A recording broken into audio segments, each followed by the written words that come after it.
Euzubillahimineşşeytanirracim. Bismillahirrahmanirrahim. Rabbi şrah li sadri ve yessir li emri ve hlul ukdeden min lisani yefkahu kavli. Selamun aleyküm ve rahmetullahi ve berekatuhu. Inshallah, we will continue with the 24th word, first branch.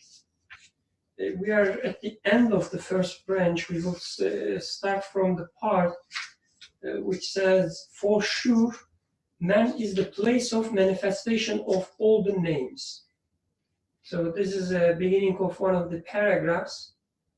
So again, this 24th word, first branch. I guess the third paragraph from the end, like last third paragraph.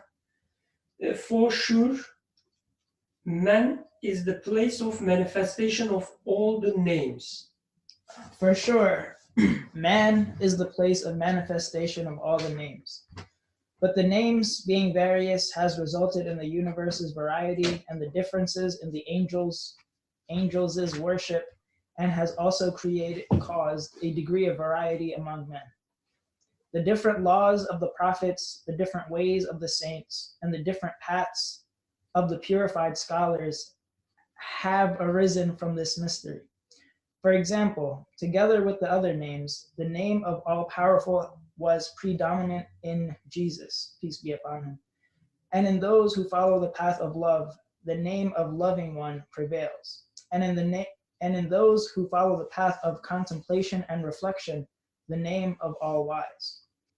Thus, if someone is both a teacher and a policeman and a clerk of the court and an inspector in the civil service, in each office, he has both relations and duties and obligations and salaries and responsibilities and promotion and enemies and rivals who are the cause of his failures. He appears before the king with many titles, and he sees the king. He seeks help from him with many tongues. He has recourse to many of the ruler's titles and seeks his help in many forms in order to be saved from the evil of his enemies. In just the same way, man who manifests many names and is charged with many duties and afflicted with many enemies invokes many of the names in his prayers and supplications. Like Muhammad the Arabian, peace and blessings be upon him, the cause of pride of mankind, and truly the most perfect man, supplicated with 1,001 names in his prayer, Jawshan al-Kabir. It is due to this mystery that the surah, say, I seek refuge with the sustainer and cherisher of man, the sovereign of man, the God of men, from the evil of the whispering, elusive tempter, commands that we take refuge with God through 3 titles, and in the name of God, the most merciful, the compassionate, shows the seeking of help through 3 names. So I'll try to give a brief summary of what I remember from last week. We were speaking about, last week we started with this idea, we were trying to read into like how things speak, like how does a storm you see or a quaking earth speak to me? Actually, even before that, it says things like it's important that from one name you're able to also see the other names, like not just getting stuck in one name. So from one name you should be able to see the rest of the qualities as well. And then when we look at like a stormy sea or quaking earth, we were saying how, okay, so for those that joined, we are studying 24th word from where we left off last time. So we were saying things like, I remember Muhammad Said's example, which stuck with me. It said things, when the earth is smooth and then it changes, the earth, it collapses, let's say, or it quakes. This speaks to me saying that the smoothness, the quality of smoothness, or even the quality of like erupting does not belong to the earth itself. And in fact, if you keep reading into it, if you keep listening to what this is saying, it's saying that the quality or whatever, the only thing capable of making the smooth earth become not smooth or start quaking and then become smooth again is something that needs to be absolute, or a being that needs to be absolute. So these things are speaking to us. There are names that we can read off of them. That was from last week. And then this week, I guess just my brief understanding of what we read before we start going to it in detail is that when we see these names, or we're able to seek help from a king or from someone, as much as we are able to see, or as much as we are able to understand, like where we are. Like for example, if you have many different careers or many different skill sets, then you're able to go to a king and speak on behalf of all of them. So you understand. Actually, I guess we'll get into that when we get there, because it's a bit complicated for me too. I'm trying to understand it. So let's just start from the first paragraph. It says, for sure, man is the place of manifestation of all the names. But the names being various has resulted in the universe's variety and the differences in the angels' worship, and has also caused a degree of variety among men. But the names being various has resulted in the universe's variety and the differences in the angels' worship, and has also caused a degree of variety among men. So I think what this is saying is that the angels, I'm guessing here he's saying the angels, he's speaking about the rest of creation that is not made up of man. So there's man and angels. And man is a place of manifestation of all the names, but these angels, which are not man, they're not the manifestation of all the names, they're a manifestation of, let's say, particular names. So there's a variety among them, and there's a difference in worship among them. But even though man is a place of manifestation of all the names, there's still a difference between them, is what I'm understanding from this first sentence. If anyone would like to make a further comment, I will continue. So then he continues, the different laws of the prophets, the different ways of the saints, and the different paths of the purified scholars has arisen from this mystery. The different laws of the prophets, the different ways of the saints, and the different paths of the purified scholars has arisen from this mystery. This mystery that even though man is a manifestation of all the names, there's still variety among them. So they have different paths, different laws. And for example, together with the other names, I'm not sure what other names means. Do any of you know what other names means? Where it says other names? I mean, it continues on. Oh, okay. It says, The name the name of all powerful was predominant in Jesus. I guess other names like Jesus also had other names in him, but the predominant one was all powerful. And in those who follow the path of love, the name of loving one prevails. And in those who follow the path of contemplation and reflection, the name of all wise. What's the emphasis he's trying to make in this paragraph? Is it just as, a stormy sea or a quaking earth speaks of one name predominantly, and human also speaks of one name predominantly? Is this the emphasis he's making? I think it's highlighting the diversity of all things, not just people, but emphasizing people among the creation. All creation is a manifestation of one or more of God's names, and that man is unique because he's able to manifest more than one name, and that's what makes people distinguished among other creation. In the previous part, he was mentioning not to deny one of the names. Right? He was talking about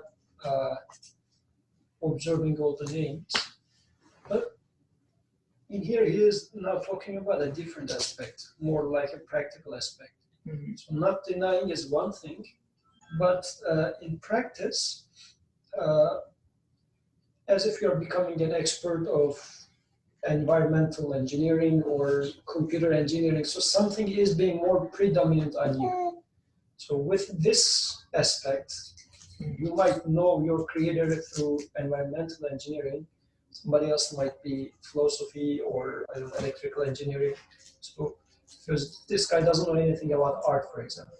So how much can he know the creator as an artist? But when it comes to engineering, most likely he will be able to appreciate it better from this aspect. But this being said, with the previous part, though, if he denies the artist part of it, he doesn't see it in the last week's discussion. he will not even be able to appreciate the creator as an engineer either. So this sort of a balance is in there. So not denying any of the names, we can go back to that, this was something important to me. But on the other hand, it is practically, this is who we are, that everybody is knowing their creator predominantly by one or two names, all of them at the same level. What do you mean by not denying names? Yeah, so so there was this, it surely, so this is one page before, 347. Mm-hmm. It surely therefore necessitates not denying the other titles, acts, and degrees of dominicality when Almighty God is known through one of his names, titles, or degrees of dominicality. Indeed, it is harmful if a transition is not made from the manifestation of any one name to the other. For example, if the words of the names of all-powerful and creator are seen, and not the name of all-knowing, a person may fall into heedlessness and the misguidance of nature. Last week we didn't talk too much about this part, but I think it's necessary to try to understand what he is saying in there. Practically, what does it mean that, actually he's also giving a practical example, but maybe make it more real in our lives. What does it mean that I see the manifestation of power, but I do not see the name all-wise? Then seeing the manifestation of power does not convert into all-powerful one. Rather, it becomes just a natural power out there. It doesn't become the name of a creator. You sort of limit one name by denying another name. So in a sense, you do observe something in existence. Let's say you do observe immense power being manifest in existence. But it requires that, because of how the existence is happening, I should be able to also observe the all-knowledgeable manifestation of absolute knowledge. I should also see. And also I should be able to say that the all-powerful one is also the all-knowledgeable one. These two manifestations are coming from the same source. But this is, again, very abstract. So if anybody wants to give some more concrete, how does it happen in practice? Do you have to have knowledge of the names in order to see it, to witness it? So maybe we should ask this question, yes. What does it mean to say that an absolute name is manifesting? What does it mean? And all knowledgeable. What does it mean to know all knowledgeable? Is it just knowing a name? I guess last week somebody was giving that example, I forgot who. Like, John. John is a good guy. So knowing the name doesn't mean anything in this sense, if we take the name as just a proper name, right? Right. So what does it mean to say that all knowledgeable? God is all knowledgeable. What does that mean? Asking the tough questions.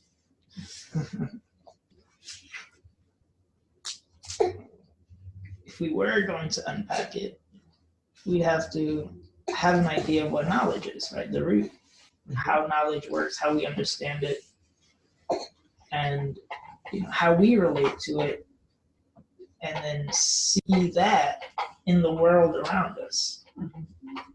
I'd say, how do I see knowledge? I see books. I see creations like engineering. I see that as an applied knowledge. If I were to look for that in the world, I don't know, I guess maybe I'd look at a mountain. Be like, oh, how'd that get there? Or I could look at myself. How did I get here? Was I organically constructed, or did someone design me? If someone did design me, you'd have to have knowledge of me. I'd start there. Good, very good start. All knowledgeable, the way I, let's say, memorize the answer would be whatever knowledge exists is from him. How do you know that?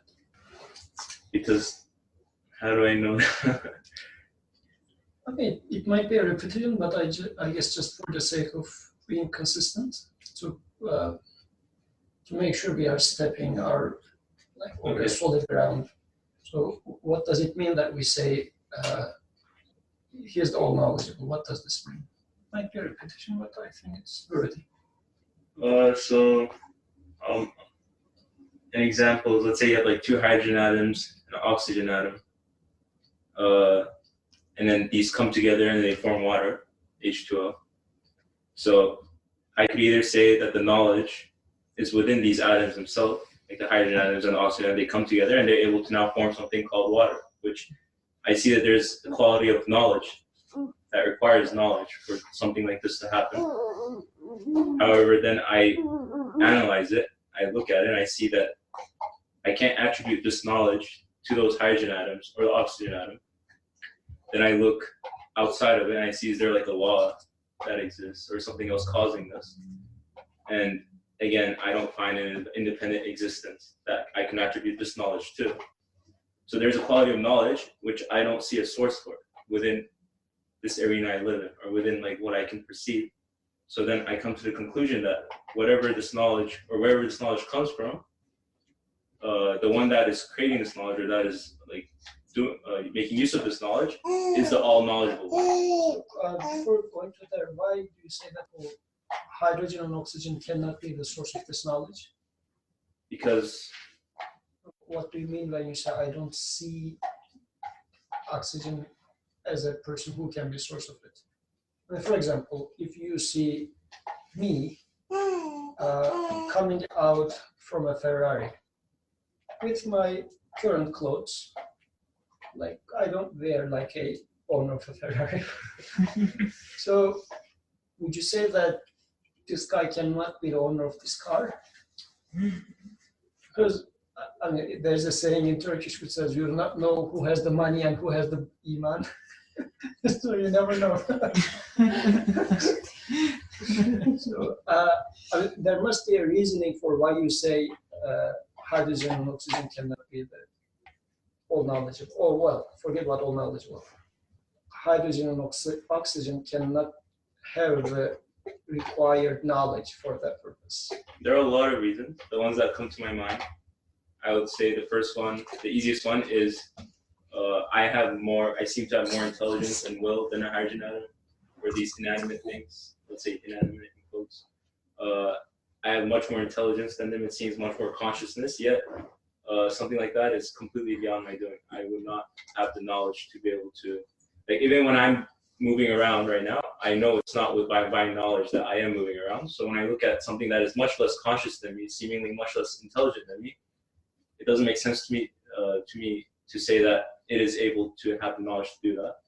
Another argument would be that we were saying how everything is so interconnected that for this hydrogen atom to be able to know this oxygen atom and another hydrogen atom and turn into water, going through a long process of investigation and steps, you would have to say that it has to know the whole universe.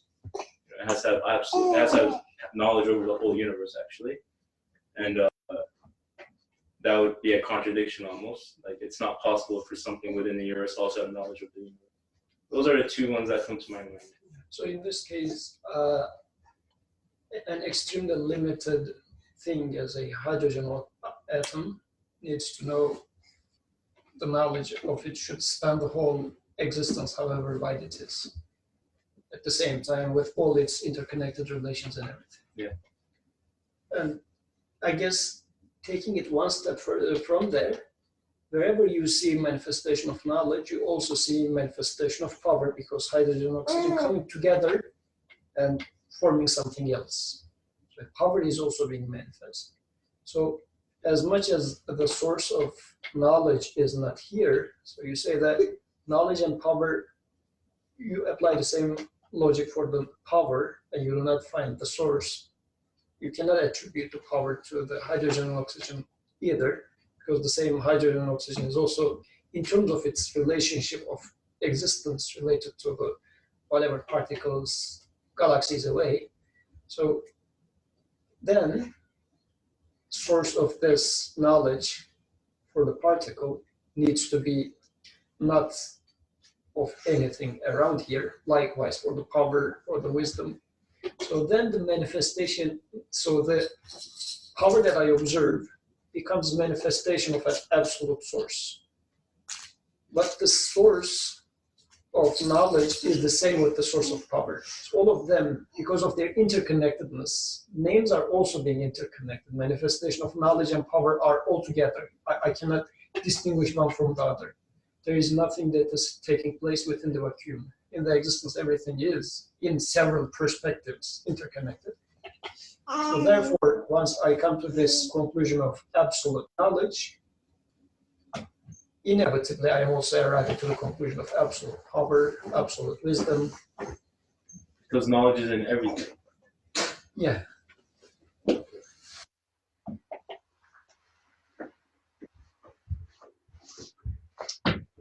One.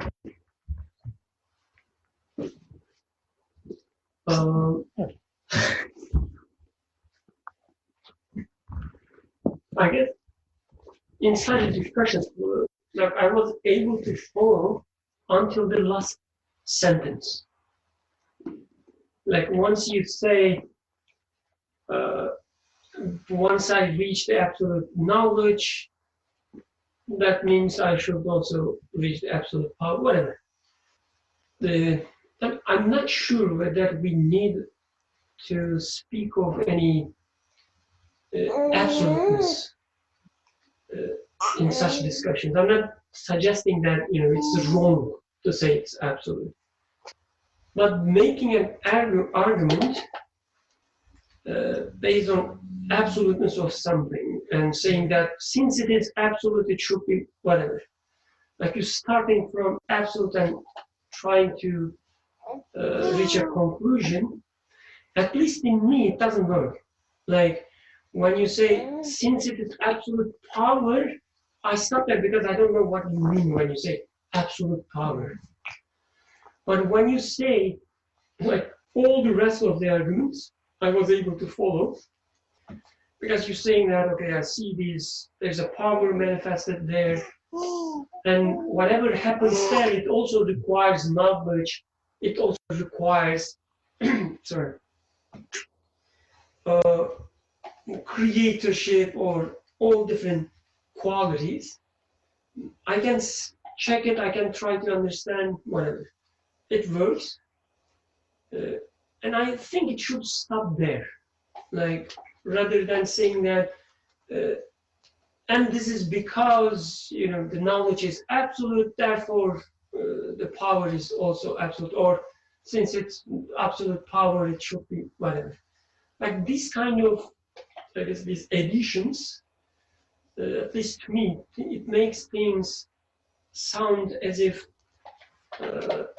I speaking out of memory. Like I memorize something and I'm just repeating it. So instead, shall it be like, I do observe absolute knowledge? No, that's wrong. I do observe knowledge, and the way that the interconnectedness of manifestations, I conclude that the source of this knowledge has to be absolute, meaning that it's not in here. Then I see right next to knowledge, I do observe power being same way, being manifest. And I say that the source of this power should also be absolute. One thing that, correct me if this part is wrong, knowledge and power being manifest as if within each other. From that observation, then I say that source of knowledge and power is the same. Yeah, like in terms of unity, in terms of, yes, oneness, you still have your evidences in the creation. And I guess staying there makes things easy, at least for me, I might be wrong, but it makes things easier, yes. More related. Exactly. Like for instance, when we talk about the oneness, unity, speaking of, let's say, laws as we call, natural laws, being manifested same way everywhere, this is an evidence for me, and I can follow it. But saying things like, I see an order, and the source of the order must be absolute, and then doesn't stop there, saying that since it is absolute, therefore it must be only one, and so on. This part doesn't work for me.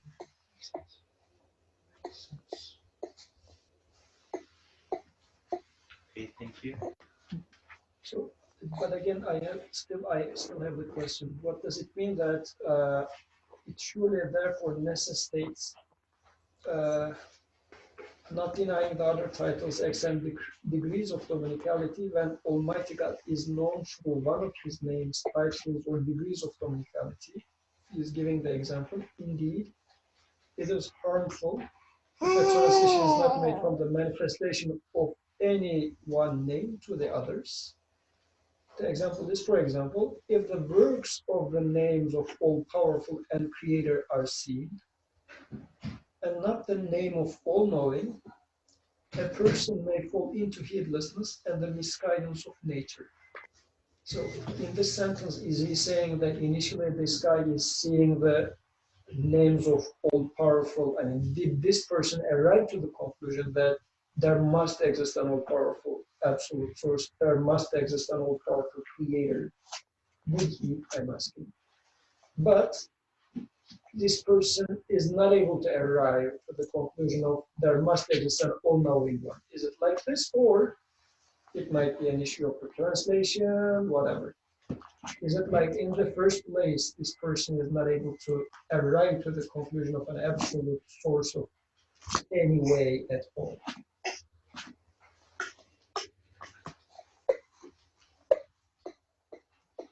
Is he talking about making a transition within the same like observation, or like just is it like looking at one event you should need to be able to make a transition, or is it just generally I look at a flower, I see one name, I look at something else, I see a name? Like, is that still a transition, or that doesn't count?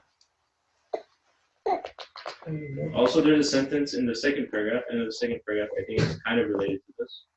He says in each sphere, one name, at the end of the second paragraph, he says in each sphere, one name is dominant and the other names are subordinate to it. Rather, they are there on account of it. Which I'm not sure what that means either. That the other names are there because the dominant name is there. If anyone has any ideas online, I'd like to help. It doesn't say because the dominant Right. dominant name is there. It says you see the dominant name in its sphere. One name is dominant. So when you interact with the creation, in one instant you will probably see one name, one quality most expressed. You will see beauty there, or you will see compassion there. You will see, I don't know, power there. This is what I understand from name is being dominant. When you first look at it, this is what you're going to see. And then the other names are subordinate to it. Rather, they are there on account of it. So, yes, you will see a dominant name, but you will also see that other qualities also going together with this, the first dominant quality that you see. And you will arrive to other qualities, and you will realize other qualities through these dominant qualities that you observe. So for instance, I will look at this lady, old lady, and her young child. I will look at them, and I will see compassion. I will look at her, how carefully, she's trying to feed her child. I will see the compassion, but then I realize that, but wait a second, like compassion, being such a compassionate person and being successful in being compassionate, whatever, it also required knowledge. Because without knowing what she needs, she wouldn't be able to be, acting compassionately. I would say, wait a second. She also needs some power. Otherwise, she wouldn't be able to, hold her child when she was trying to make, all these moves, preventing her to eat the food, making all these actions, compassionate actions. She has power to do it. It's not just like, she wants to be compassionate, but it's not being realized. It's being realized through the power that, in our example, she has. So from the compassion you see there, the dominant name, the dominant quality you see there, you see all other qualities also helping this dominant quality that you see. So is it impossible to see an independent name? I can never see compassion and just compassion. I can never see knowledge and just knowledge. Knowledge brings all the other names with it. Let's put it the other way around. Do you see such a thing? Because if you say that never, I don't know, we have never seen the other side of the moon. So, I mean, I don't know what's out there. So, Transforms. So, but in your experience, do you see such a thing? I guess this might be. Is it about, yeah, exactly. Is it about only seeing it because you're just focused on one thing, or is that,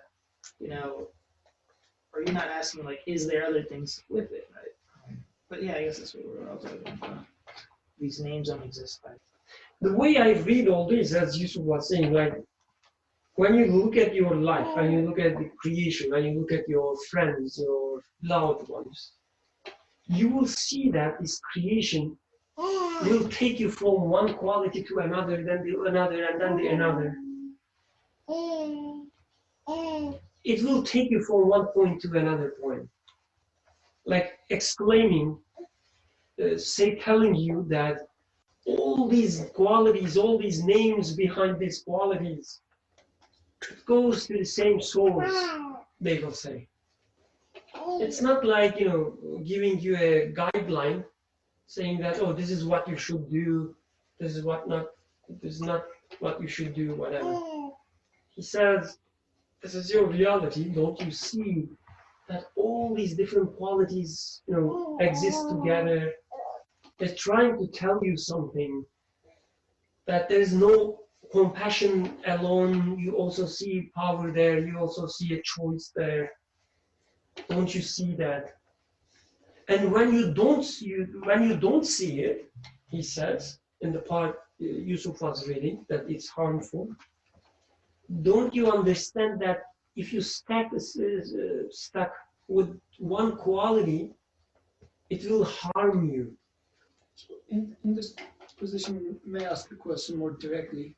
So since he talks about naturalism, so a naturalist mindset, and this is something that we are very, very familiar with because of our training in universities. So schools that teach knowledge, are they denying knowledge in existence? Or do they deny, or our secular training, does it deny all knowledge of human?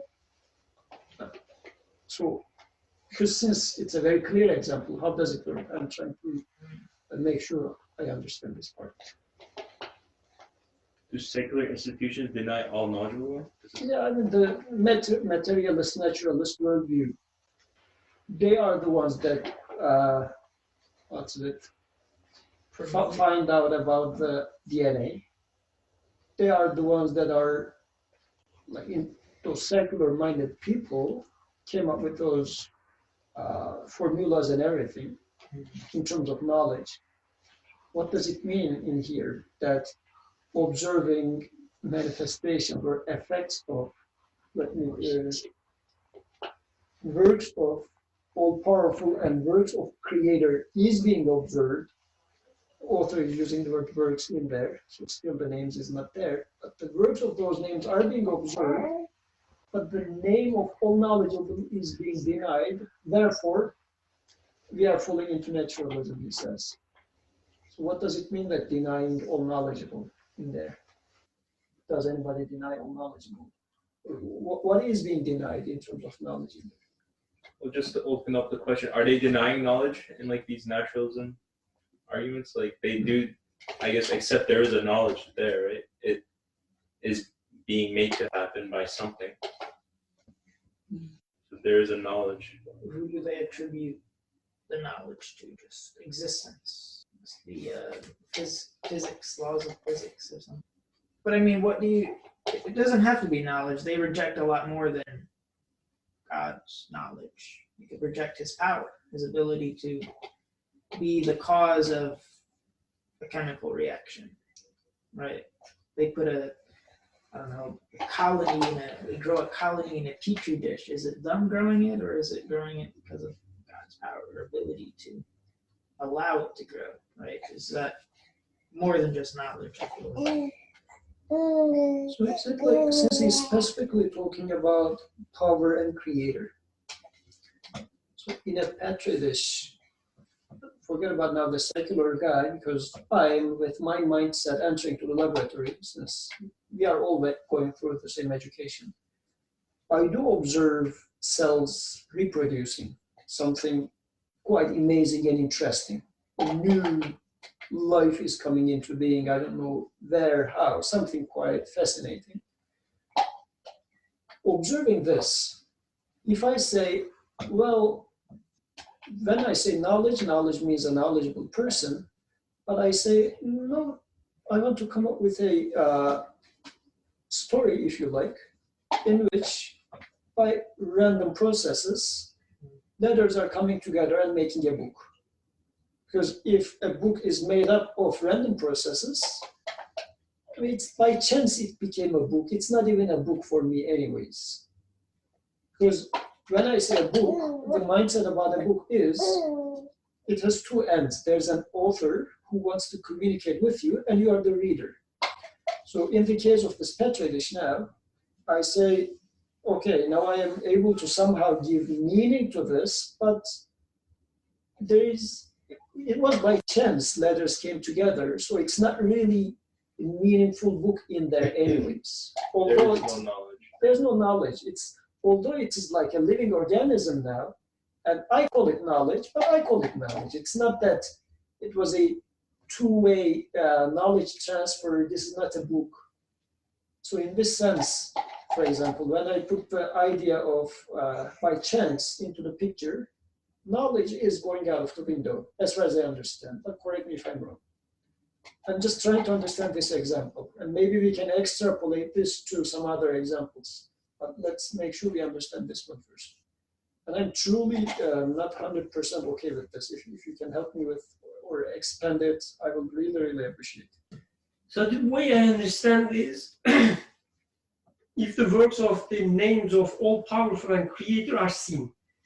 So he says, the works of names of all powerful and creator are seen. So what it means when I look at the universe, wherever I look, I see that something exists. Something comes to existence in front of my eyes all the time. So I see these works. When I go to the laboratory, for instance, I mix some stuff, and other stuff comes. I see a creation, work of creation there, like it's in front of my eyes. And I know that whatever happens, I need these power as well. Like I call it as energy, for instance. So this is what I observe. I observe the works of all powerful and creator. And then he says, if you see these works but do not reach, it's easier, I guess, in Turkish version. If you do not reach to the name of all knowing from these works. So you don't, like, you look at the work, whatever your mindset is, you cannot deny that there needs to be a power there. You cannot deny that there needs to be a kind of creation there, right? They are there, but from them you don't reach to the name of all knowing. And following what you guys discussed at the very beginning, what I understand from this, you look at, I don't know,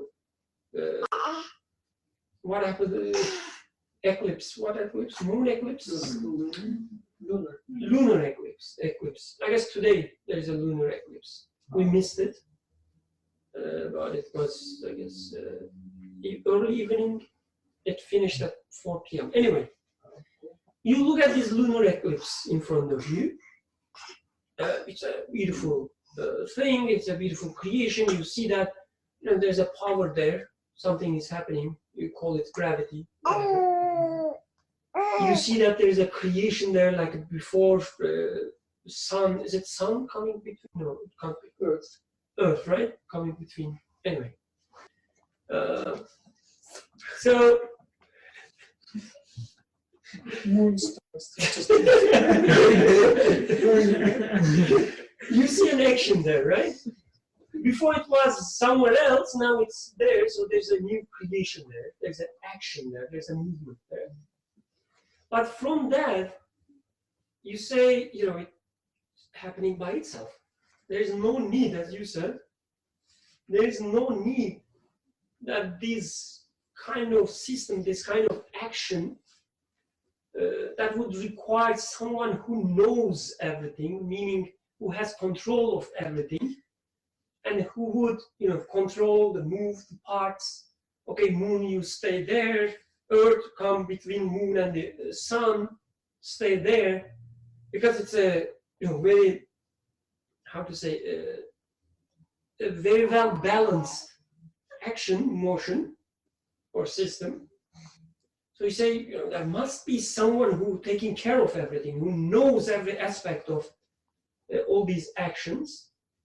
If you do not arrive this conclusion, if you deny this, you would say, oh yes, I see it, but it's happening by itself. Or you would say, there's all powerful, or having this creatorship attribute of natural laws. There are natural laws, they are all powerful, controlling everything. There are these natural laws, blind laws, as they call, meaning not knowing anything. They wouldn't know anything, but they are powerful and they can create things. And this happens through these natural laws. So I guess denying or not seeing all-knowing one means we don't need someone to take care of everything. We don't need someone to set everything in action. Nobody needs to have the full picture. Because all these tiny parts, when they move independently, these kind of things can happen. I guess such a claim meaning there's no all-knowing one. So now to make it, bring it closer to myself. By the way, word everybody else. So make it closer to myself. What does it mean? Am I doing this as a quote-unquote believer? So I do observe that actually we were having this conversation with a friend, let's say. That person was saying that I believe in a superpower. I cannot deny that person was saying. Pretty much, when I see, I remember observing a solar eclipse. When you see it, it's a shocking experience. Or at nighttime, you observe the Milky Way. It's a very humbling experience. So you say that, yeah, all these are being kept within an order. So there must be a source, I say. But when it comes to Abdurrahman insulting me at some point, and I am very much upset and whatever, things like this, something that you value so much, let's say, but it breaks you. And you feel like this was a random act that's happening. There's no knowledge involved in it. Or you go out, a traffic accident happens. So something that breaks your plans, which breaks you up also. And I'm saying that at that moment, I'm not able to see any wisdom, any knowledge in it, because it's totally a random, stupid act that's happening. So what's happening in this case, actually in that specific moment, I might be sort of denying all knowledgeable. Or I didn't reach the name all knowledgeable in this specific case. And for that specific case, because belief, it needs to be renewed every moment anyways, right? So for that specific case, I become a naturalist, pretty much. Because I say it happened because, oh yeah, the driver was drunk and he was under the influence of alcohol. See, it all became now within a causal chain I am starting to explain. Therefore, he didn't see my car and he hit my car. No knowledge involved, it's just some accident. Or you distributing knowledge in tiny bits to all these actors. You know, the driver knew that much, the car, it knew that much. So then in my practical life, this is pretty much, this can pretty much happen.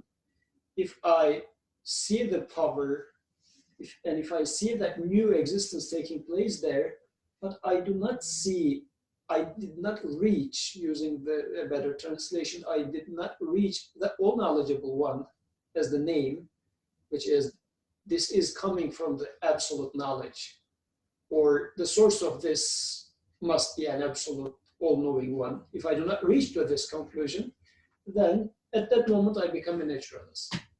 And it's being harmful to me, and in practice it does actually. I start mourning about my loss. I say,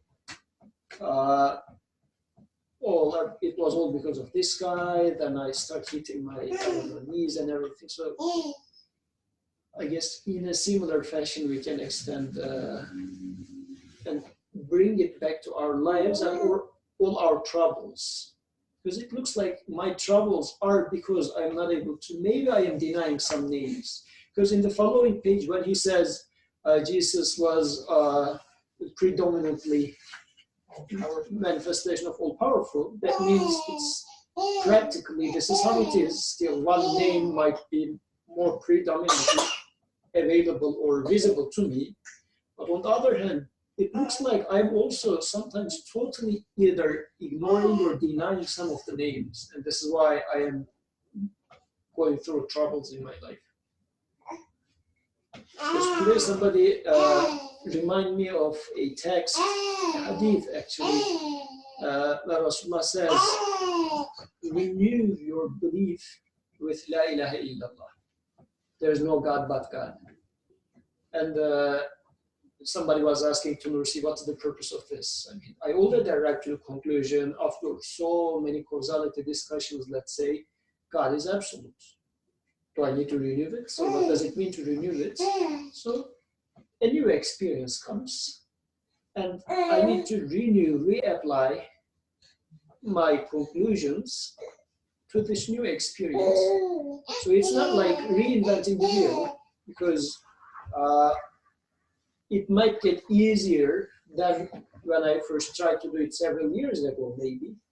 But still, in this new experience, as a human, I am in need of going through this same, if you like, stages. Because in practice, I do see the need for it when something especially bad happens. Also, when something good happens, like when you get promotion from your job, what's the first thing that comes to your mind? Is it that my creator is providing me? Or, oh yeah, of course, I last month's performance. Which one comes first? So I guess this needs to be kept alive in my understanding.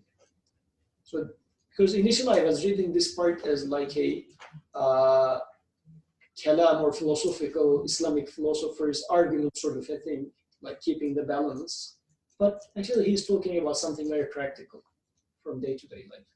So for me, how maybe I can implement this is, right now I go to work, but for me it's just, the order is created that I need to go to work. I don't see any names there. I just go. It's created. And I was saying this name is enough for me at the moment. But from this text, this could be harmful for me if I don't start seeing the other names there as well. First him. Okay, then first him. So I guess when you say like it could be harmful, I mean, we can discuss whether it could be harmful or it could not be harmful. Like we try to prove it. To me, it's easier to say that there are many harmful things in my life. That there are many things that hurts me. That there's a harm in it. Like I try it and I see that there is a harm in it. Like for instance, when I'm sick, there's a harm there for me because I'm like thinking that everything is out of order. It hurts me, and this is how I feel when I'm sick. Like I am sick, I can say that okay, there's a choice here. It's not my control. Somebody's made the choice, and I'm sick. Like I see one name there, one quality there. But still, like, it would be better for me if I was not sick, right? And I think that way. I say, it would be better for me why I'm sick. Okay, yeah, you made a choice, but why didn't you choose to make me healthy? It would be better for me. Like I don't see any benefit in it. I don't see any compassion there out of this choice. And it hurts me. Like when I'm in such a mood, I'm not at ease. I'm not in peace. I'm angry.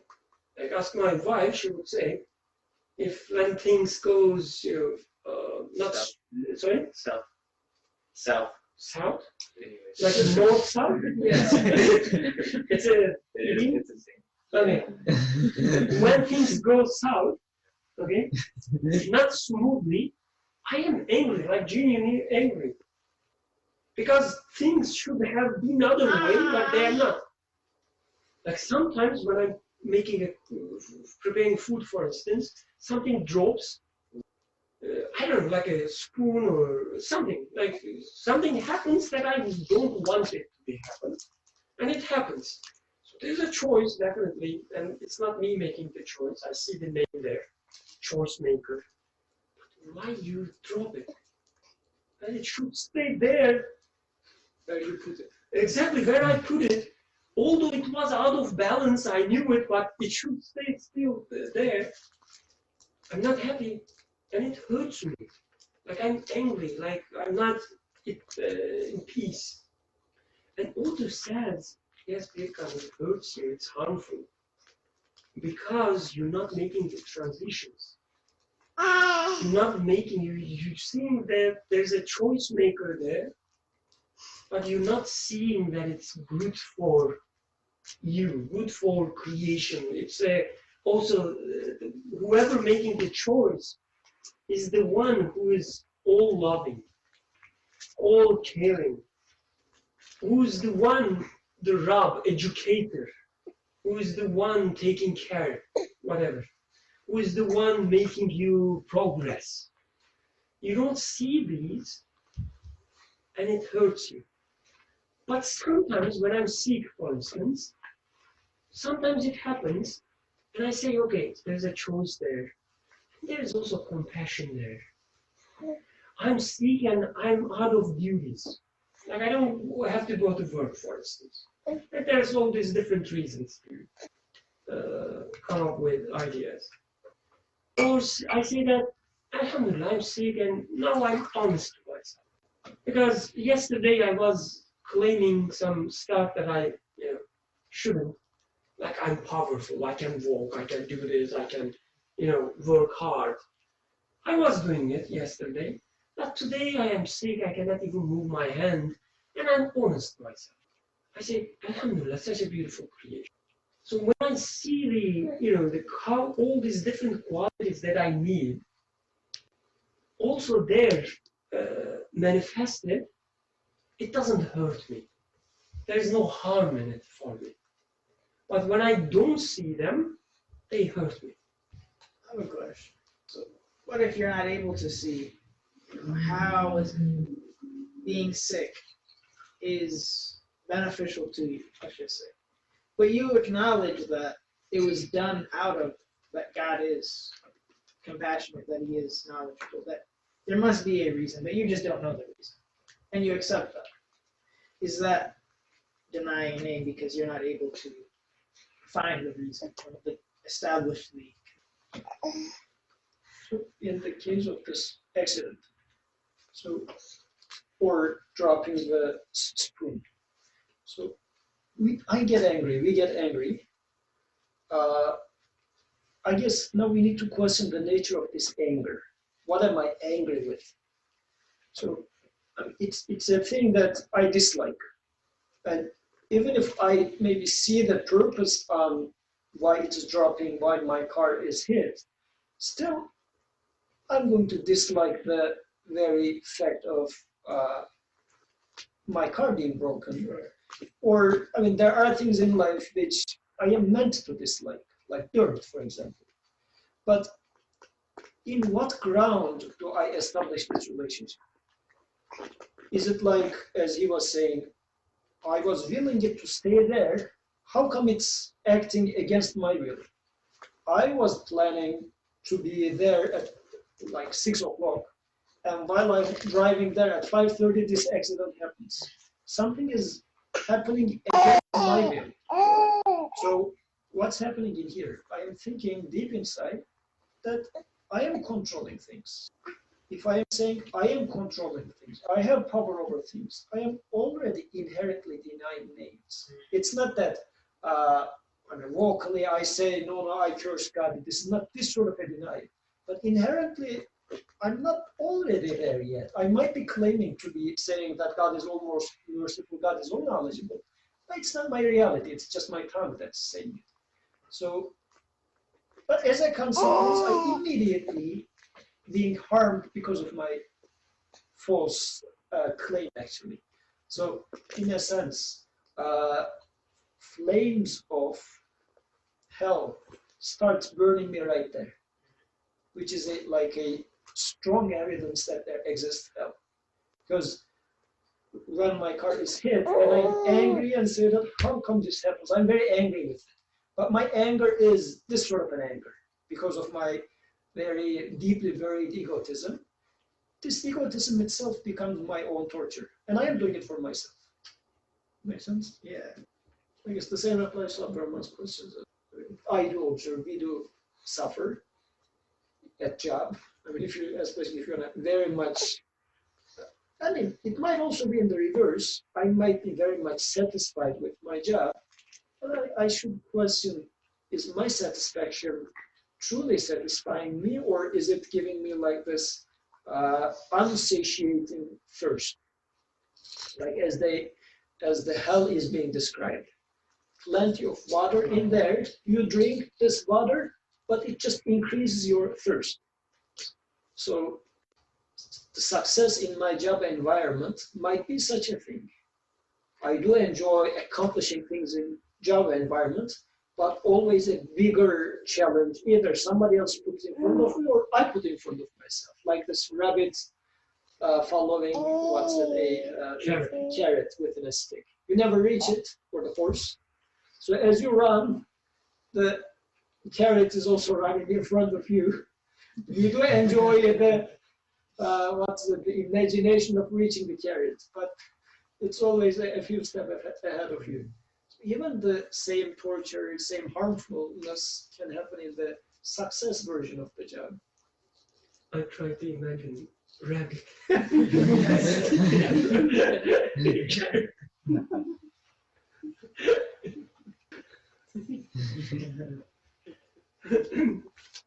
Should we continue from where we left off? Is your question more?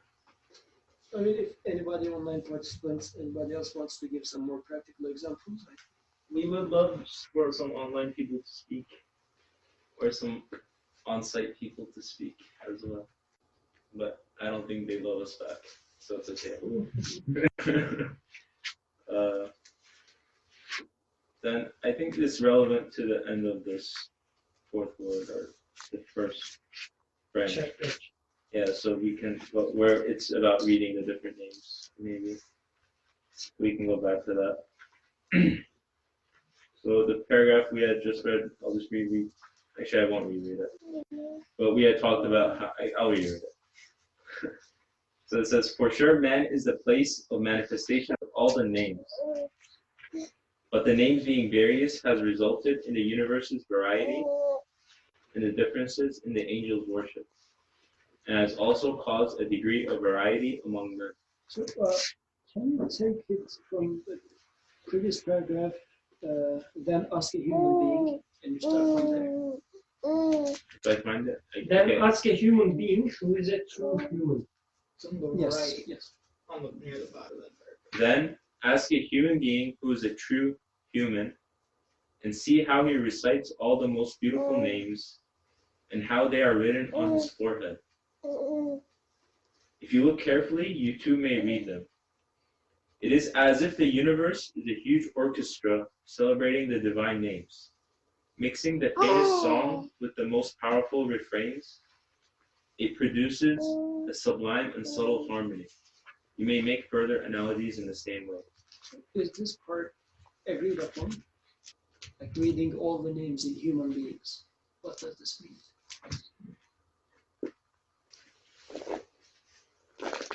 Haven't we just been saying that everything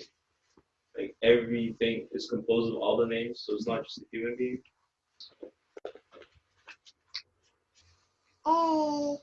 But maybe with a human being, it's just more apparent because it says written on his forehead, and he's reciting them. So with a human being, it's a lot more clear that he is a manifestation of all the different names than trying to look at a rock and see compassion. But it has to be a true human being. Would you like to expand on what a true human being is? It reminded me, like, you cannot sacrifice anyone. It has to be, in all these movies. You have to find a special person to sacrifice. It has to be true human being. Oh, okay. Like for rituals, you need to find like the perfect, pure person. So, I mean, what comes to mind? I mean, this may be obvious, but someone who, I mean, I would be using crutches if I try to explain it right now, because I'm going to say something along the lines of someone who utilizes their human qualities. And that seems a little wrong in offering a definition of a true human being when I say someone who utilizes their human qualities. But I guess someone who takes seriously their own existence, but I'm not sure that one has to be conscious of their humanity in order to manifest divine names. There's plenty of people who manifest in everyday life things like kindness or mercy or power. And I don't think their aim is being a true human being, right? But nevertheless, I can form a connection between them and the manifestation of a beautiful name. But he's emphasizing it here, so, not just a human being, true human being. Like, what do I have to do to qualify as a true human being? Is there this sort of like... Do you think it is the manifestation of the name in a human being that makes him or her a true human? If that is what it is. There was this YouTube video in which they were using iPhone as a hammer.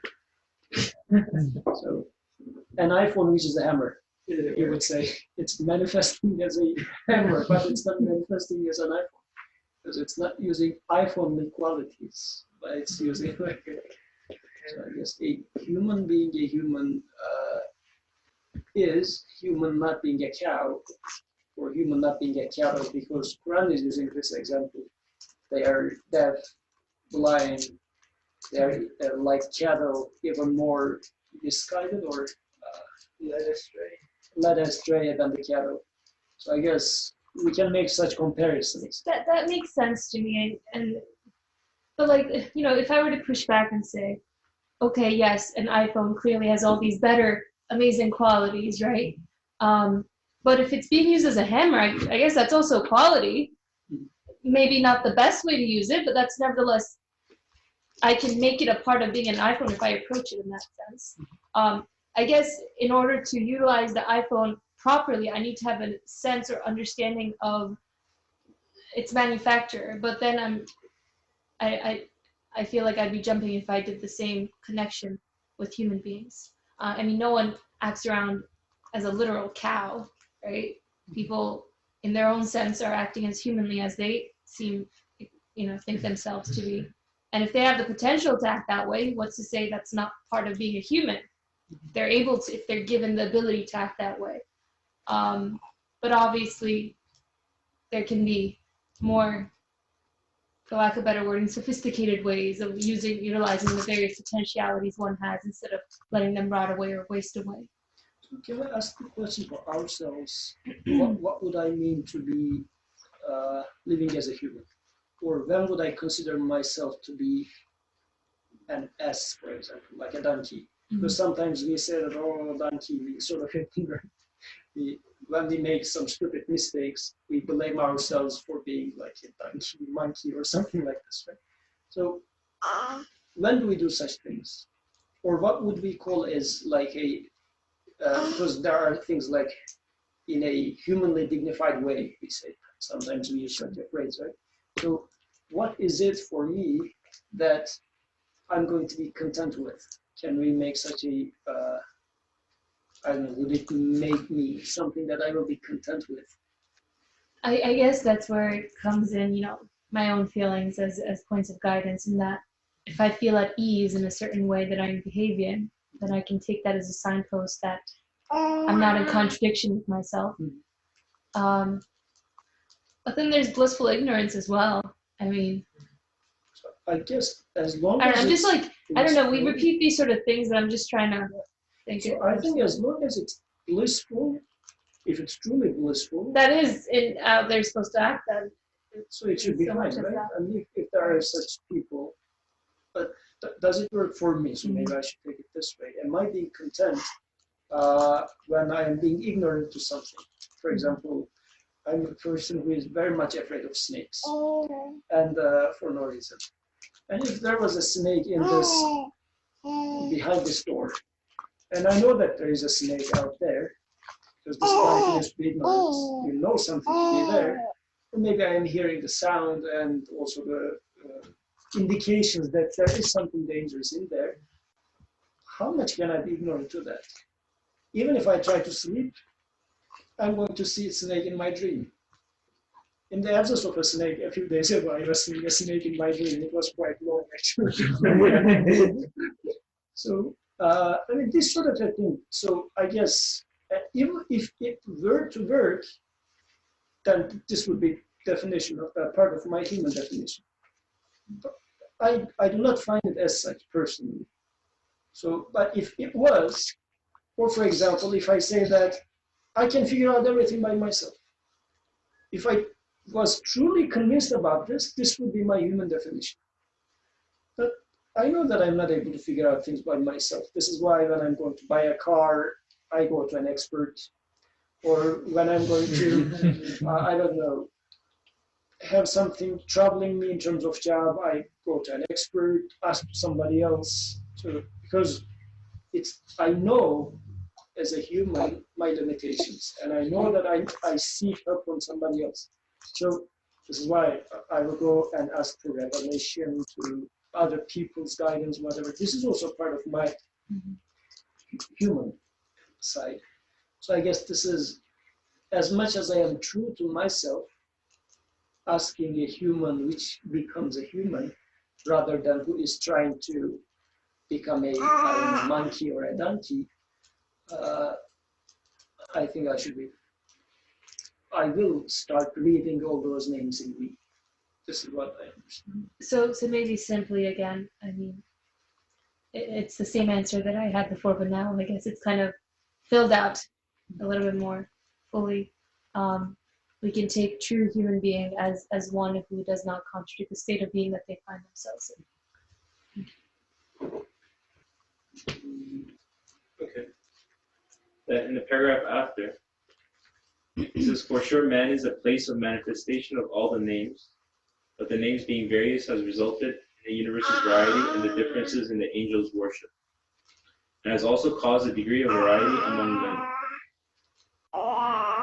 The different laws of the prophets, the different ways of the saints, and the different paths of the purified scholars has arisen from this mystery. For example, together with the other names, the name of all-powerful was predominant in Jesus, peace be upon him.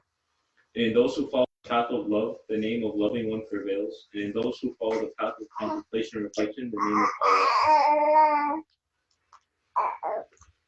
Allah. So even though man and these prophets who are true human beings, even though they recite all the beautiful names and the names are written on their foreheads, still you can find that one name is more dominant among them. And there's variety in creation. Okay, going further. It says, thus, if someone is both a teacher and a policeman and a clerk of the court, and an inspector in the civil service, in each office he has both relations and duties and obligations and salaries and responsibilities and promotion and enemies and rivals who are the cause of his failures. He appears before the king with many titles, and he sees the king. He seeks help from him with many tongues. He has recourse to many of the ruler's titles, and seeks his help in many forms in order to be saved from the evil of his enemies. I guess I'll finish the last paragraph. In just the same way, man who manifests many names and is charged with many duties and afflicted with many enemies, invokes many of the names in his prayers and supplications. Like Muhammad, their aid, peace and blessings be upon him, the cause of pride of mankind and truly the most perfect man, supplicated with 1,001 names in his prayer, Jevshan and Kabir. Okay, we can end there. So I'm having trouble actually understanding this part where if you are both a teacher and a policeman and a clerk and an inspector, then you can go to the king with all of these titles, and you can seek help with all of the titles. So like you can seek help with a greater strength, let's say. No, I guess he means you need help for all these titles, because all titles comes with responsibilities. So you need a lot of help. That's what I understand.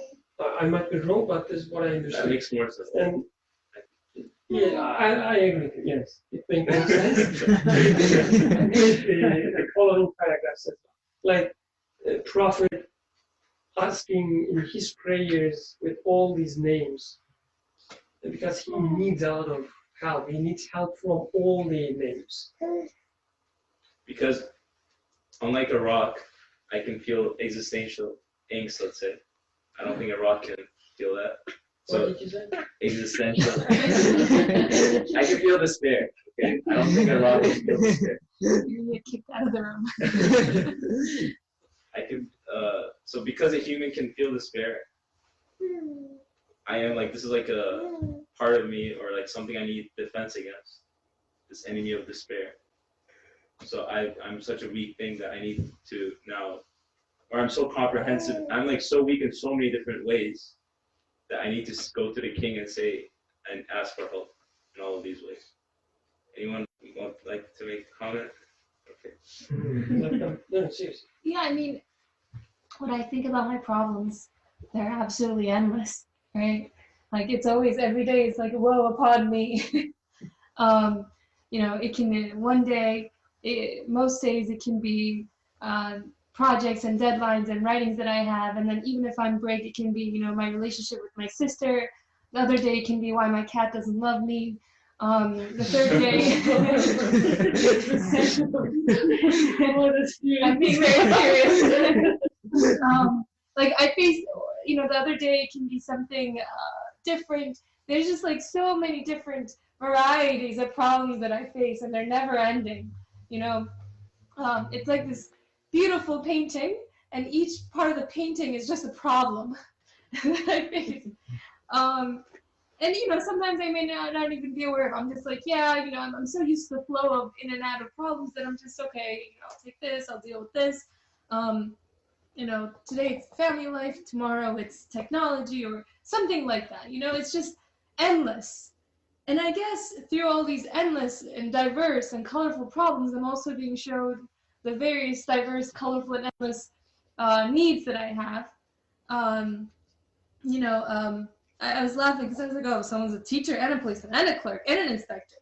But I'm so much more than those, it's just endless, the needs and qualities I manifest. And my enemies are endless too, right? And those enemies are usually maybe in the form of my own feelings and doubts and stresses and frustrations. Or maybe like a TV character that won the, I don't know, like that couldn't win the battle or something. I don't know, And all of these instances, I have to articulate my need in a different way. Like my plea for help when it comes to academic work is not the same plea for help I might have when I'm trying to talk to my cat. Like they're very different. And I have Is it part of your life? On good days. And so, excuse me. And so, like he was saying, recourse to many of the ruler's titles and seeks his help in many forms in order to be safe from the evil of his enemies. And when I was listening to him, I was like, yeah, that's me. I mean, the evil of all these enemies or things that I see as enemies. And through that exchange of plea of help, I'm trying to turn those enemies into friends, or turn those enemies into like a buddy for myself, or a system of support. Because I was just realizing, so there's this, I don't want to take up too much time, but there's this really great website. It's called Future Me. And you get to write a letter and you send it to your future self. So like, I get letters time to time. There's no one else to write them. But I get letters from like 16-year-old me, not 12, but like the earliest was 15, I think. And anytime I get a letter, it's so fun because I know I constructed it, but I get to deconstruct it. But it's very interesting and it's from a different state of being and blah, blah, blah. And so I have this recently I realized I've had this 10-year conversation with myself. Try it out, it's really great. And each time I'm just like, I hope you keep using Gmail. But I was just realizing the reason why I'm mentioning this is not to point out my lack of friends, but more so. I was reading one of the emails I wrote from like 2-3 years ago, and every single problem was the same problem I had right now. It was school, family, and like health or something. Like it was just the same category. I felt like I could have written that same thing, at that very moment I was reading it. And so I got so excited, and I was like, wow, like it doesn't change. Like the enemies don't change, or they put on a different mask. And that means that I haven't made that type of enemy my friend yet if I keep facing that same enemy. And so it's just like another constant opportunity that I keep meeting the same people on the battlefield.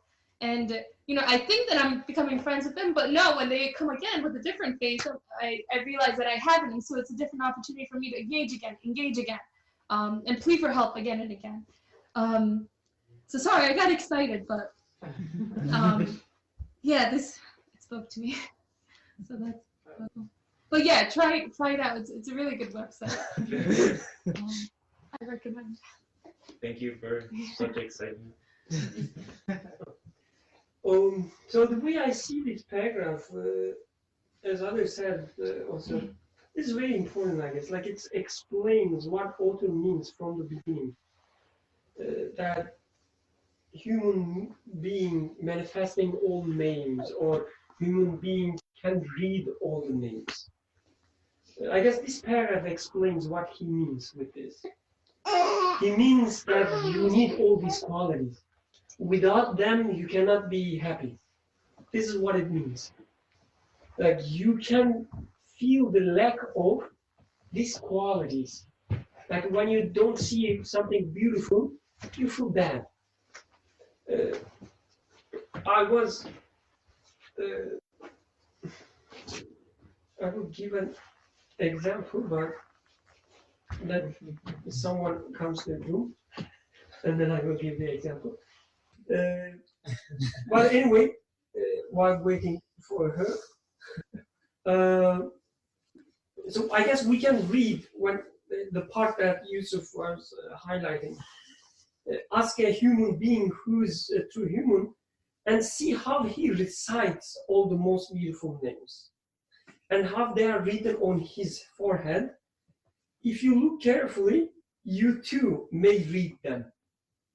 I guess it's not only about manifesting these names, like when he says true human being, what you understand from true human being, he means a true human being who can read all these names.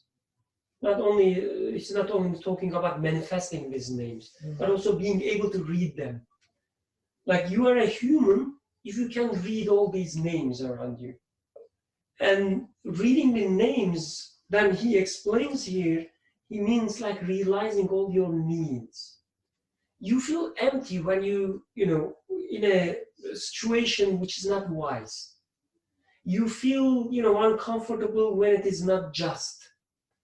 If it's not beautiful, you feel awkward. So I will not wait for her.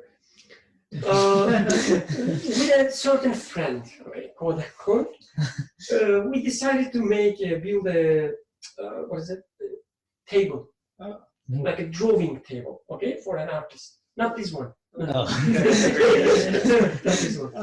Another one, which when you look at it, you will understand it's made by us. We decided to make it several months ago. So we went to the store, I'm not giving name, to buy the woods. Okay, it's a piece of woods. We will buy them, put them together, make a table. And we went there, I'm looking at the woods, I'm trying to find the best one in terms of shape and strength. Okay, I'm looking at them, I say this is good, it's not, crooked. I'm about to take it, and my friend, she says, oh, wait a second, it's not beautiful. What do you mean? Like it's a piece of wood. It would be like a bottom of the table, right? Nobody will see it. It's like a bottom. Like if you want to see it, you have to, come under the table and look. She says, no, I know it. Like it's not beautiful. Let's select another one with a more beautiful pattern. One time, second time, third time, every time I'm, objecting, I'm trying to explain, it's not important. And then I realize that she's seeing something that I don't see. Like it's there, but I was not able to see because, both pieces of woods are there, and I'm choosing the wrong one. It's not something, she's trying to invent, or she's not lying. Like the other one is more beautiful than the one I choose. So anyway, like when there's no beauty, she's not comfortable. She needs it. Like if I pick the wrong one and put under the table, she will keep seeing it for exactly. She will keep seeing it for the and you will keep hearing it for exactly. It will be a disturbance for both. But like what it shows, like other than all these jokes, it shows that she was able to see it, and because she was able to see it, she was not comfortable when it was not fulfilled. So this is what I understand from you. Like as a human being, you have all these different connections with the reality. You can see all these qualities, and you need them. When they are not fulfilled, you're not comfortable. It hurts you. Going back to previous paragraphs, when you cannot see all these names connecting from one to another, it becomes harmful for you because it hurts you. Everything is there with the desk, but not the beauty. I cannot use it. So, like with all these titles, it has to be wise, it has to be just, it has to be beautiful. Oh, by the way, it has to be balanced. And also, it has to be soft, it has to, whatever. Like it sounds like being a spoiled child, but this is our reality. Because we are given all these qualities, like all these, not the qualities, but Abilities? reader for these qualities. Abilities to see and read. maybe receiver, I don't know. Yeah. Anyway, we are given all these things. Let's use the Nursi's word, the phrase, measure of stick. No. Unit of measurement. Unit of measurement or measurement stick. Like I can measure the beauty, and if it is 0 or it's lower than something, it hurts me. I'm not comfortable. So I need all these to realize, to manifest, and when I cannot see them, I cannot live a peaceful life. Thus, I'm always seeking for them. I'm going to what it says. I'm always appearing before the king, asking for them. And this is, as far as I understand, this is what it means to read all these names. This is what it means to manifest all these names. See that you're in need of them and you're lacking them and you ask for them. Yes. And I guess, as he was saying, ask from a human being that's like a true human being. I guess it was yesterday I was talking to Brother Birkan, talking about a brother at workplace. I said he's a truly nice person, for example. So because in general, in workplace, more than humans, I do see racehorses. And this is how I feel like when I'm at workplace as well. Like as if we are racehorses, we are competing with each other and with some unseen horses in some other arenas. But once you see some human qualities in people, you know it, you just feel it, you sense it, and you get excited seeing this in people here and there scattered. And actually, I am feeling the need to see it in like a exemplary human. I would like to see such people. And whenever I see some people who have more of those qualities, I just enjoy being in their presence. And I guess to the end of this text, Nursi is starting to give examples for that. He said, like he gave the example of Jesus, saints, or scholars. And eventually he's now concluding with the messenger saying that now look at his supplication. And you can read, you can listen, actually, the way he is reciting those beautiful names. Like 1001, with 1001 names, he is talking about his creator, declaring his creator. So he read those names, and not only read for himself, he's also pronouncing it to me so that I can, as much as I can, see it from his lens and try to relate with those names. As he was saying, I'm not able to observe beauty or this or that, but he says, I saw this name, I was able to appreciate that name, so these are all within my humanity. See if you can relate with it. And first of all, I do have the desire to get to know such a person. And if I get the glimpse of somebody, or what did I say, word of mouth, saying that at the top of, those Everest, Mount Everest, such a man came, I would say, how can I get to know that person? Because I am in need of such a person. I would like to see a real human being. So does he have a book? Does he have a voice recording? Just let me hear, let me see. If as much as I am in true need of this, I would search for it.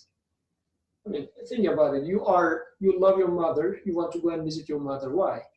There is something in her which you would like to observe, which you would like to interact with.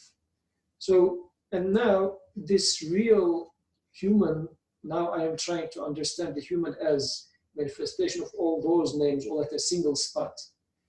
And if they say that such a one was just here a few minutes ago, I would get excited. I would like to get to know that person. So he is as if raising this sort of an awareness in here also, saying that human is sort of a key for those beautiful names. And there are other people on whom you can, if you are not content with yourself, as we have been saying, if I am contradicting with myself in some aspects, but there must exist a human being who doesn't contradict. So who is that person? I would like to get to know him. I would like to be like him because I want to be content with my existence, with my life. And I guess this last section of this text is going to be tied to the next section. So I would like to just emphasize a previous paragraph very slightly. We can conclude later on. So when he says, for sure, man is the place of manifestation of all the names. Maybe we should read it as although man is the place of. Although man is the place of manifestation of all the names, but the names being various has resulted in universe's variety and the differences in angels' worship, and has also caused a degree of variety among men. Yeah. This is an interesting sentence. We can talk about this if you like, because we passed it very quickly. Yes. Actually, he's making a reasoning in here. I mean, if human is this perfect mirror, why are all people different? There might be a person who enjoys trying to understand every detail of existence. There's another person who says, these are straightforward things. I just want to sense them more. I'm not saying that ignores the other one, but you see that people have different perspectives in approaching the existence. So is it that, no, it has to be like this or it has to be like that? They're all different. This is why I guess he's giving the example of Jesus. I mean, Jesus is the predominantly manifestation of all powerful. How about Moses? He was a different man. How about Salih? How about Job? Like Ayub, Yaqub? They are all different names being depicted and described in Quran, and they have all different personality. Apparently, they are not like identical cookie cutter sort of people. So this means something in there because, like for example, we are reading Nursi, and there used to be Ghazali. So Ghazali is not Nursi, Nursi is not Ghazali, and I'm neither of them. So is it that I am bad, one of them is better, the other one is worse? Where is this going to? Because in the second branch, we will start talking about these different aspects of understanding, reading divine names, being the addressee of divine names in different ways, because those differences exist. So how do I locate myself in this, what did he say? He used the word differences, variety of manifestation of names. Does it mean that if I see something that is, because what's happening is maybe I am trying to, I see Birkan and he seems cool to me, but maybe there's another person who is more closer to me the way that I am, or the name is being manifested on me, but I'm trying to become like Birkan and it doesn't work out. So Pray more. So, or how am I going to locate myself? Because this is a very practical issue. For my discontentments, how do I find peace in this existence? Who am I going to follow? Because, as I said, when I'm going to buy a car, I go and ask an expert, so I know who to go to when it comes to buying a car. So what do I do when I'm discontent with my life? Let's say I'm unhappy with some decisions that I make, or some obstacles in front of me, or something that I cannot quit, some bad habits, whatever. Everybody has their own issues. So how do I get out of that? To whom shall I go and talk to? I guess this is a very practical way of this different varieties of names being manifest. So this is why maybe he started picking it from, although human is incapacity, being manifestation of all names, every person has a different name being predominantly manifest on that. We can talk about that. What does it mean? What does it mean? Today nobody's talking from online. Is there anybody online? 6 people, 4, 7, 5 people.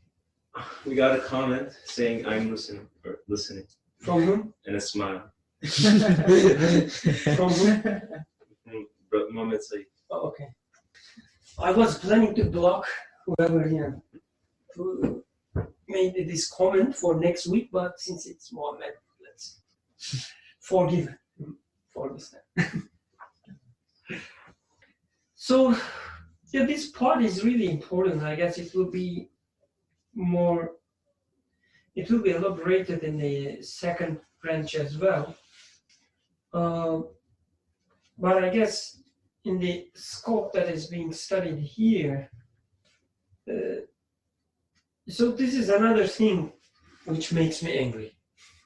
Other than falling spoons, seeing differences in people. Like when, so this is like a confession of a racist. But ideologist racist, not ethical. It's really hard to live with, especially here in such an environment. Like when I was living in Turkey, it's easy to find Like-minded people. yes, like-minded people. Just stick with them. Don't look at the other side and live your life. But here it's not that easy because you are surrounded, especially in the workplace like myself or yourself or many of yours. Every roommate of yours or desk mate in a class, whatever, it's from another country. It's from another religion, another society, another ethnic background. And you're trying to, make a friendship, being a colleague, good colleague. All these differences are really becoming tiresome. Especially when you try to share something, an idea, it's really hard to even initiate the conversation, right? You will say something, you will use one word, it would mean completely something like a different thing in his or her world. And it becomes really like uncomfortable. Why people have all these differences? What does it mean? What is the wisdom in it? What is the beauty in it? What is the compassion that I need in it, living in such an environment? And if you have a really strong, ego, and you become angry. How dare, you think a different way than myself? Or you try to explain something, she or he doesn't get it or think completely different way. And you say, she doesn't understand, he doesn't understand. All these, whatever the background, all these Turkish people, they're the same. Right? You have all these excuses. It makes you uncomfortable. This is my word today. I couldn't find anything else. So going back to text, he says actually, Bikram, this is something beautiful. This is something full of compassion, full of wisdom. Just like my example of desk, since she's not in the room, again, I can speak. Like if I was alone in this process of making the desk, it would be an ugly desk, that's for sure, right? But through being in the presence of someone else who is able to see some certain things that I cannot see at this moment, the desk became more beautiful. So, and when I look at myself, although like most of the time I think I have the truth, I know, what it takes to be X or Y. I know how to be a real human. But when I'm honest to myself, I realize that I'm very limited in manifesting all these things that, all the capacities that I have, realizing them. I'm very limited. And all these different people around me manifesting different things in different occasions completes me. They complete me somehow. All these differences around me completes me because, as we studying from the beginning, I look at my qualities, I say, okay, they're coming from an absolute source, but I'm a limited being and I'm reflecting them and I'm experiencing them in a limited sense. So I'm missing many things when I'm honest to myself, of course. And having all these friends around me from different backgrounds, with different qualities, I feel more complete if I allow them to manifest what they have in them. This reminded me a verse from Quran, like we created you in different nations. What is the word it's used? Groups. We created you in different groups so that you come together and know each other. So this is like, at least in this context, this is what I understand from this context, the verse. That you by yourself can read or can manifest only certain qualities. You will see that other qualities are manifested better than yourself in other people. Know them, come together with them, gather with them, whatever. Try to understand them, meaning look at the qualities that they manifest better than you and learn about them. Because if you look at yourself, you will definitely not see beauty, at least for now. See the beauty in someone else. So is it like in the interaction, human-human interactions then, take it also as reading those names? Yes, because yes. Previously he was giving the example of a wavy sea or the clouds, rain, whatever.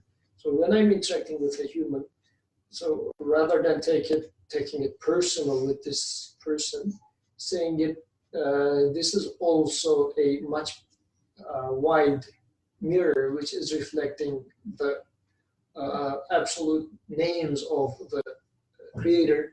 So take it as such and see the names that you can clearly see in that person. Because he said ideally you would see all the names, but he's giving a more practical suggestion here, saying that you are going to see some names more clear than the others on a certain person. So take it as such, and this is something, he gives a reasoning for that as well. So the wisdom for this flower being green and another one, well, all of them. All here are good. Yeah. But having different shapes of leaves, let's say, so there is a difference, and whatever is causing this difference to happen, whatever is the wisdom which makes this shape and the other on that shape, is also manifesting itself in a similar manner in human beings, making them of varieties. So since I do not expect to see an orchid flower over the other flower, so when you look at an orchid plant, try to observe whatever is being manifest in there, and when you look at another flower, try to observe whatever. Instead, what I generally do, I look at another plant and say that why does this plant doesn't have an orchid flower on it? So I mean, on the domain of humans, I'm focusing on the missing things on the human, rather than trying to see which names are being manifest. I go to the opposite direction and say, why is this person like not doing this? Why is this aspect missing? So he's giving a practical suggestion. It is very important what Yusuf said, because like I just realized it was missing from what I said. Like when we talk about all these diversity, how it is beautiful, how there's a wisdom in it, definitely we're not talking about, from a political or sociological point of view. We're not saying that, people who come together, you will be more stronger, united we stand, divided we fall. Like, we're not talking about this. It's, as Yusuf said, it's about reading the names. Like, through the diversity, through the differences of people, you will be able to better in reading the names and knowing about your creator. This is what is meant there. Otherwise, it's not like, you should respect. Yes, definitely you should respect each other. But this is not the topic here. So in God we trust. Yes. So we have actually 1 minute left. But I think we were... 1 minute? Maybe we should give it to Hatice Beyzadeh. Sure. I think those were all great points. So to be named diverse people around you helps you. So we shouldn't be racist. It's the conclusion I'm coming to. That's all I have to say. Anyone else want to make final remarks then? So shall we just read the last 2 or 3 paragraphs and finish in just the same way? 2, 3 paragraphs? Like He means in just the same In just way, the and same then- way. Oh, okay, okay. The entire thing is 3 paragraphs. I can read So it. in just the same way, man who manifests many names and is charged with many duties and afflicted with many enemies, invokes many of the names in his prayers and supplications. In just the same way, man invokes many of the names in his prayers and supplications. And the man's description was who manifests many names and is charged with many duties and afflicted with many enemies. He gives an example like Muhammad the Arabian, peace and blessings be upon him, for the cause of pride of mankind, and truly the most perfect man, supplicated with 1,001 names in his prayer, Jawshan al-Kabir. It is due to this mystery that the surah say, I seek refuge with the sustainer and cherisher of man, the sovereign of man, the God of man, the creator of man, not the God of man, okay, from the evil of the whispering, elusive temper.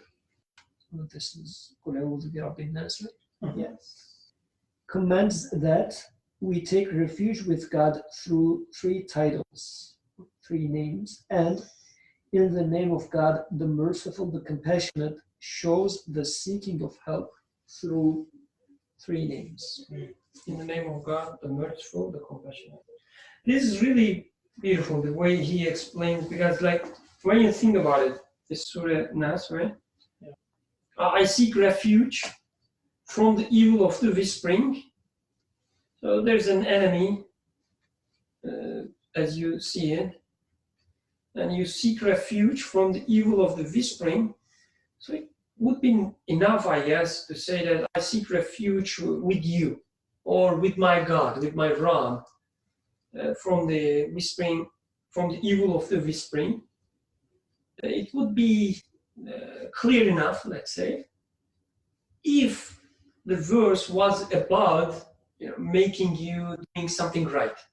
Like you should say this, and but since verse is there to guide you, now he's saying, like this is what I understand from Nursi's writing, he's saying when you talk about a thing in your life, like whispering, evil of the whispering, you need a lot of help to fulfill or to overcome anyway, many of your needs. You are a human being who has a lot of needs, and you need help for all of your needs. So asking help or seeking refuge with sustainer wouldn't be enough for you, because you need refuge with sustainer, with cherisher of man, the sovereign of man, the God of man. This can be extended. You need help from every aspect. Otherwise, it's not just, the verse is not there to make a bureaucratic connection, saying, okay, I want help, okay, I'm pressing this button, okay, where is help? No, the verse is there to explain yourself to you. Like, this is you, Birkan. You need help from all these aspects. Actually, especially for this one in here, And, the evil of the whispering elusive temper. This whispering is indefinite. It's very hidden. And the response that I am seeking from this is very definitive, sort of. So I'm asking from not a umbrella term of you or God, but he's saying that know me as Rabb, Ilah, Malik. So because the indefiniteness is going to just disappear as much as you know me. Because the indefiniteness is what puts me into this state of whispers, waswasa. And if you would like to get away from this, then turn back to this reading of names as I get to know me, then those insecurities, uncertainties disappears. It's also showing me a way. Reading of names is how you get away from waswasa, whispers. And as a final remark, this is 24th word, first branch. And at the end of the 23rd word, he was talking about how to supplicate, making supplication.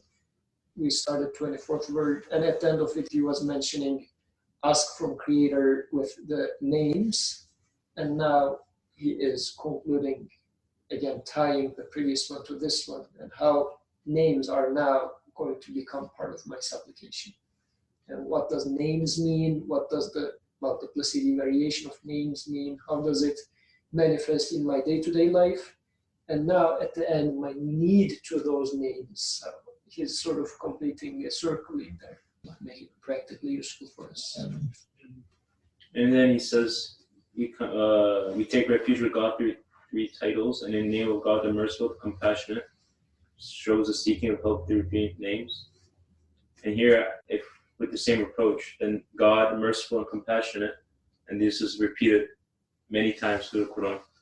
These are the three names we're maybe in the most need of, we could say, or in a great need of the mercy and compassion. Thank God.